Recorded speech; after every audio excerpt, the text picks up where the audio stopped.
You're watching Profiles with Scott Birmingham.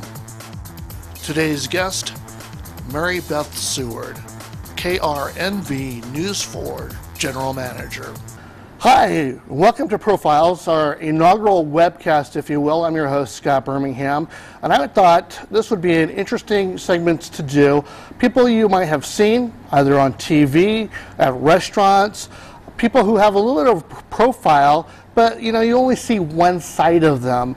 And something, usually they're on a soapbox trying to pitch something. So let's remove the soapbox and let's get to know the real person behind, I don't want to say the mask, but there's a certain persona that we all have, and get to know them a little bit better. So I want to welcome my very first guest, who happens to be our station's General Manager, Mary Beth Seward.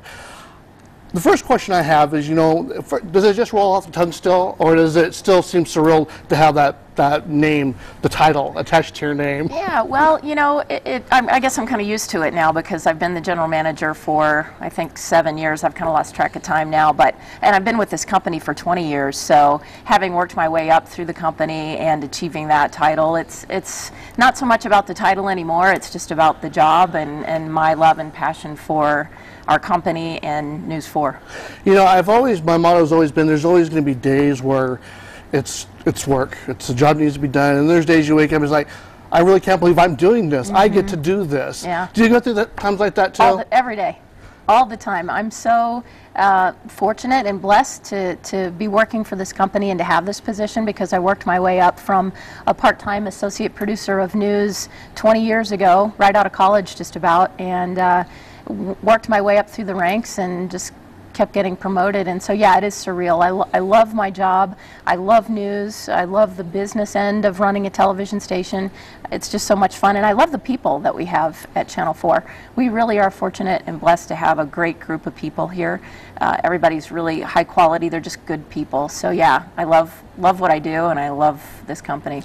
I come from when before I came to this station, I was at another station. It was really interesting, the different kind of a mood setting there is about things. And there is a passion about things and a wanting to do it and kind of going the extra mile. It's your job, but you want to do it. It's always kind of putting another rung on the ladder, if you will, which kind of makes it fun to work with the people that you work with, because they all have that same drive. Do you think that kind of helped you with your drive, or do you find yourself, what, if no one else is going to do it, I'm going to do it? Well, we like to hire people who, first of all, are good people. Like I said, they have good ethics, good morals and values. But I like to hire people who are as driven as, say, you are, and I'm driven, and I like to go fast and hard and achieve everything we possibly can. And we set the bar pretty high here at the station. So yeah, it's fun for me to be surrounded by people who are as competitive and driven as I am, and because we just we like to win, we like to do well, and we like to serve our community. That's really the big thing. Right. So it's fun to work around a lot of people who love what they do and who are always striving to achieve to be the best. As a lot of people still don't really understand television, they don't have a full understanding of TV news. So when I say a station manager, a general manager, give us an idea of what that encompasses, your responsibilities, what the burden that you're shouldering every day. What is that like, and what does that encompass for you? Yeah, well, the biggest privilege, I think, is serving our community with news. We try to educate people, and we try to inform them on what's going on in our community. So that's probably the biggest thing, but the next probably burden, I guess you would say, is the revenue side. It's a business, and we have people that are human, and they have lives, and we want to take care of them, and we want to pay them. And running a business and operating a business in these economic times has been a challenge.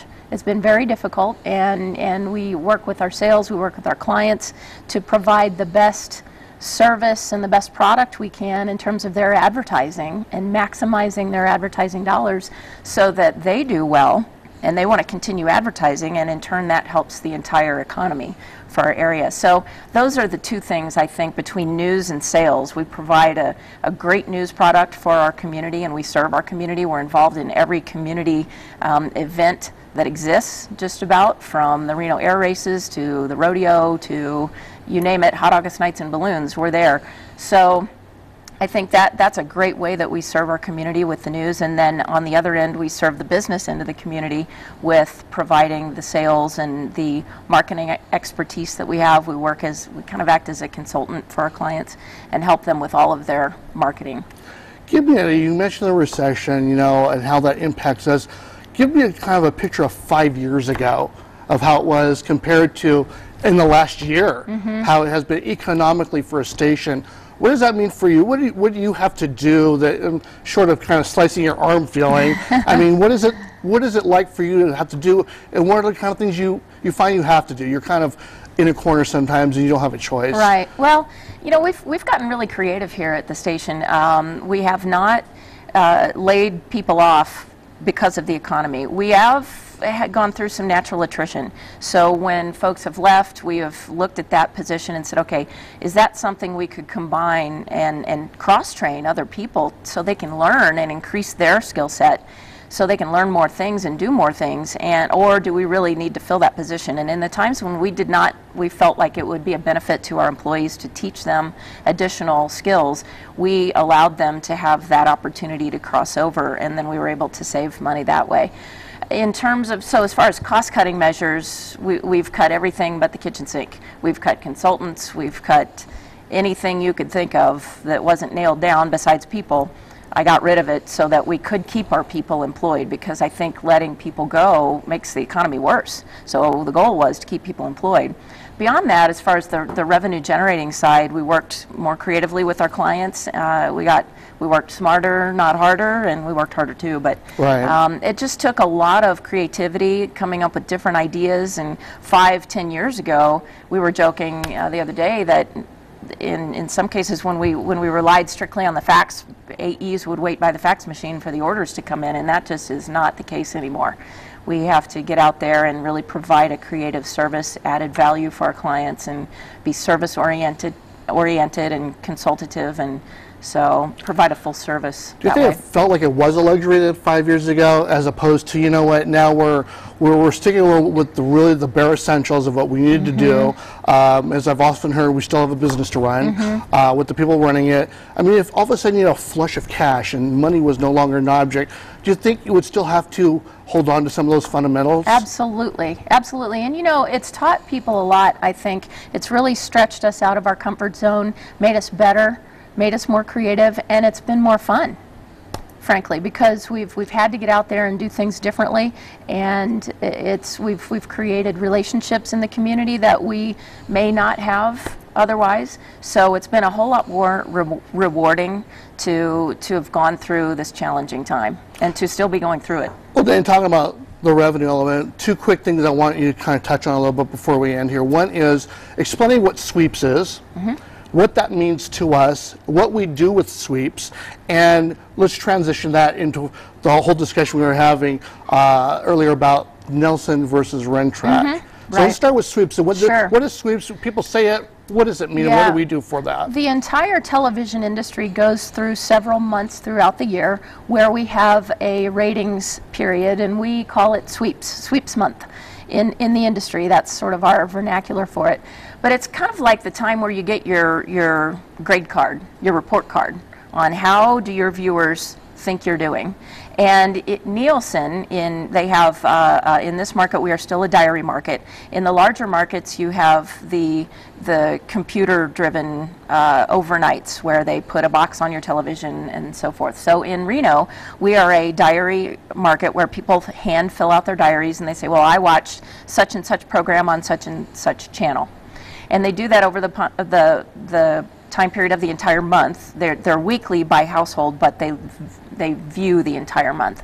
So, and then how that translates is, so then we get our report card from Nielsen, and that tells us, okay, where do you rank in what demographic? If it's persons 18 to 49, males 18 to 49, 25, 54. So we look at each demographic and we break it down, and that's our report card. And then the clients look at the report card and say, okay, who won this ratings period, and who am I going to purchase advertising with, and how much should I pay? So it's a lot to take in. It's huge. I know it is a lot. I'm trying to give it to you in sort of a nutshell.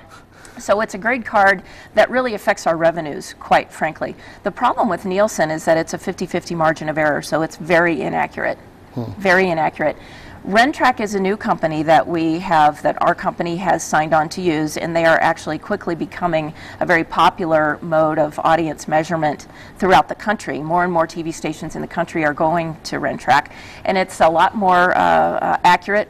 27,000 households are measured in the Reno DMA, designated market area, as opposed to approximately 500. So 500 versus 27,000 is a huge difference, so that really increases your accuracy levels quickly.